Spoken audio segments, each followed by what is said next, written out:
На новинарско прашање докаде се активностите околу реализацијата на проектот воведување на национална програма за консолидација на земјиште во атарите на селата Спанчево, Соколарци и Чешиново, министерот за земјоделство Љупчо Николовски со одговор. Ние направивме физибилити студии на 14 региони во државата, каде што е можно да се спроведе консолидацијата. Таа е особено битна и на врвот на нашата агенда. Токму затоа пред неколку месеци започна и заврши првиот и продолжи или започна вториот проект на ФАО за поддршка на консолидацијата како процес во државата.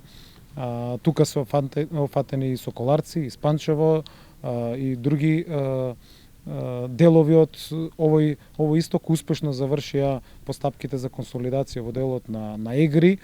Егри во Битола е уникатен европски пример кој што дојдоа да го видат сите меѓународни експерти и познавачи во овој дел, како може да се спроведе и консолидација, но и да се изгради целокупната инфраструктура со патишта, со системи за одводнување, наводнување.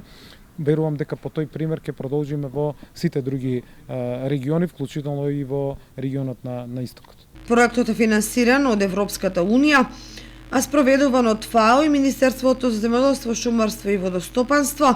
Посебно важно е да се истакне дека проектот ќе придонесе за модернизација на земјоделското производство со изградба на соодветна инфраструктура, како што се патишта, каналска мрежа за наводнување, канали за наводнување и слично, а се во функција на зголемено производство, подобар квалитет, поголема конкурентност и помали трошоци. Треба да се истакне дека токму консолидацијата во овие реони предонесува за трендот на окрупнување на површините во целата Кочанска котлина, што е позитивна рефлексија и води кон подобро искористување на плодното земјиште и поефикасна обработка.